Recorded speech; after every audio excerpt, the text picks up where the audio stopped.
आजपासून सुमारे 2500 वर्षांपूर्वी भारत डोळ्यासमोर आला. हा भारत आजच्या सीमांमध्ये अडकलेला नव्हता, पण संस्कृती, धर्म आणि विचारांनी एक संध होता. त्या काळात भारत म्हणजे केवळ भूभाग नव्हता, तो एक जीवनमार्ग होता. आणि याच भारतात आकाराला येत होती इतिहासातील पहिली सुव्यवस्थित राज्यव्यवस्था, महाजनपदे. वैदिक काळानंतर जेव्हा समाज, शेती, व्यापार आणि प्रशासनात अधिक संघटित होऊ लागला, तेव्हा लहान लहान जनपदे उदयास आली. ही जनपदे जसजशी विस्तारत गेली, सत्ता आणि संसाधने त्यांच्या हातात एकवटत गेली, तसतशी ती महाजनपदे बनत गेली. इसवी सन पूर्व 6व्या शतकात भारतात अशी एकूण 16 महाजनपदे अस्तित्वात होती. ही सर्व राज्ये वेद, धर्म, कर्म आणि राजधर्माच्या चौकटीत कार्य करत होती. या महाजनपदांमध्ये काशी, कोसल, मगध, अवंती, कुरु, पांचाल यांसारखी राज्य होती. काही राजेशाही होती तर काही गणराज्य होती. लोकप्रतिनिधींनी चालणारी ही गणराज्ये हे दाखवतात की आपल्या लोकशाहीची संकल्पना भारतासाठी नवीन नाही, तर ती आपल्या संस्कृतीत खोलवर रुजलेली आहे. याच काळात उत्तर भारतात उभे राहिलेले कोसल महाजनपद धर्म आणि नीतीचे प्रतीक मानले जाते. हीच ती भूमी जिथे अयोध्येत भगवान श्री रामचंद्रांनी राजधर्माचा आदर्श घालून दिला. कोसलचे राज्य केवळ राज्य चालवण्यासाठी नव्हते, तर समाजाला नीतीने चालवण्यासाठी होते. राजा दशरथ आणि पुढे राजा प्रसेनजित यांसारखे शासक धर्माचे पालन करणारे, प्रजेची काळजी घेणारे राजे होते. कोसलमध्ये शेती, व्यापार आणि धार्मिक परंपरा यांचा समतोल दिसून येतो. या राज्याने भारताला आदर्श राजा कसा असावा याचे जिवंत उदाहरण दिले. पण इतिहास केवळ आदर्शांचा नसतो, तो सामर्थ्याचा आणि संघर्षाचाही असतो. आणि याच काळात उदयाला आले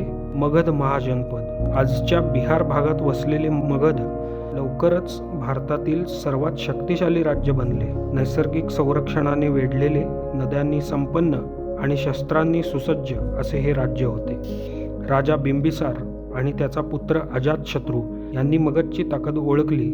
युद्ध कौशल्य, राजनैतिक विवाह आणि कूटनीती यांच्या जोरावर त्यांनी मगधचा विस्तार सुरू केला.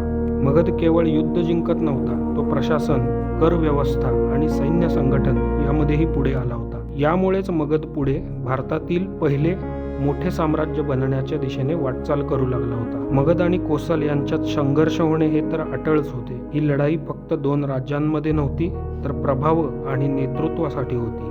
अखेर मगध या लढाईत विजयी झाला आणि कोसल मगधमध्ये विलीन झाले. पण इथे एक गोष्ट लक्षात घ्यावी लागते, सत्ता बदलली पण कोसलमधली धार्मिक आणि सांस्कृतिक ओळख नष्ट झाली नाही. भारताचा इतिहास हेच दाखवतो की इथे राजे बदलले, साम्राज्य बदलले, पण धर्म आणि संस्कृती अखंड राहिली.